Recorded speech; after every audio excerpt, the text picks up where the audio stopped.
On this episode of China Uncensored, the future of the internet is peace and security, run by the world's biggest violator of human rights.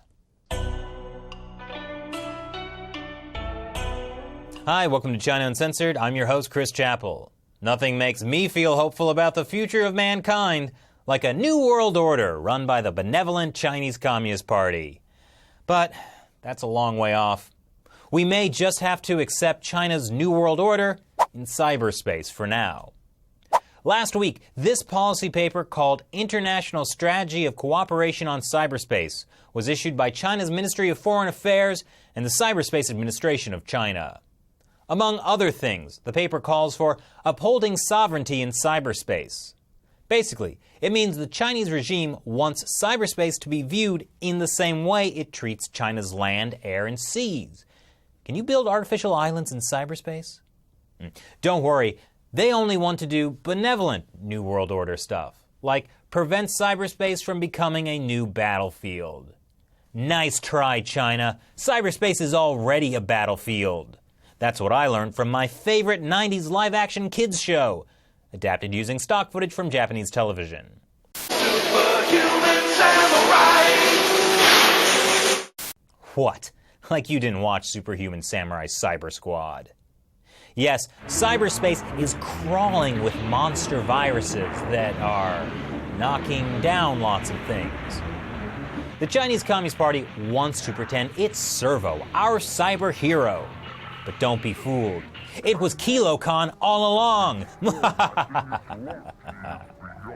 Anyway, like KiloCon, what the Communist Party wants is not just control of its own domain, but the entire world.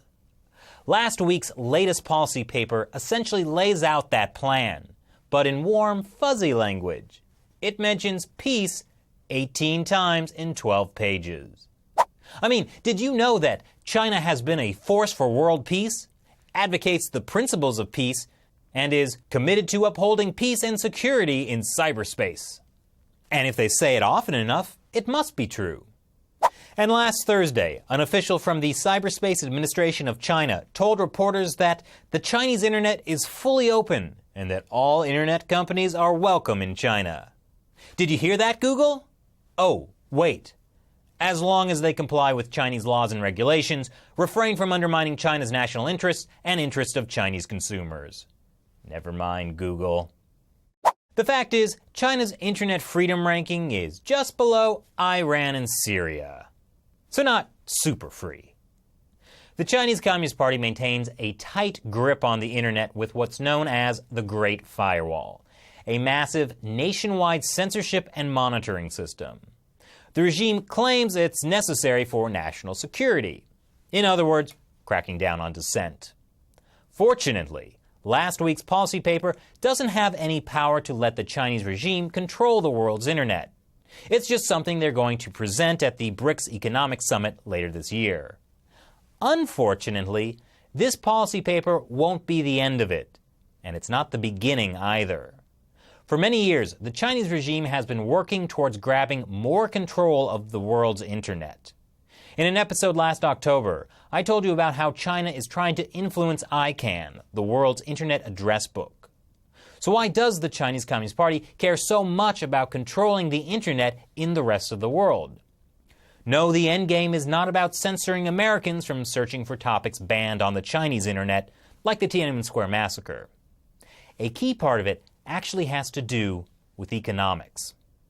The Chinese regime can only do so much with its draconian internet security laws and tons of secret police. To maintain power, it has to keep the Chinese middle class happy with economic incentives. So to keep the economy running, the Chinese regime has invented a vast system of economic espionage to steal other countries, and particularly America's, innovation and intellectual property. U.S. companies and the U.S. economy lose approximately $5 trillion each year, or over 30% of the U.S. GDP, when you factor the full value of the stolen innovation. So in 2015, then-President Barack Obama sat down with Chinese leader Xi Jinping and they agreed. No more economic cyber theft. Other forms of hacking were still okay. That's not a joke. But a big chunk of the Chinese economy, and by extension the rule of the Chinese regime, depends on stolen innovation. So what are you going to do? Simply find legal ways to do the same thing. This is when you start to see China rolling out all kinds of cybersecurity laws for national security. Laws very similar to what China now wants to roll out globally. In July 2015, China passed the National Security Law to make all key network infrastructure and information systems secure and controllable. Later that year, the counterterrorism law was passed that requires internet service providers to help authorities decrypt data and provide technical means of support in terrorism cases. And at the end of 2016, the cybersecurity law was passed. It requires that network operators must accept government supervision. According to Forbes, it could theoretically cover every organization or business with a linked computer system. And companies around the world freaked.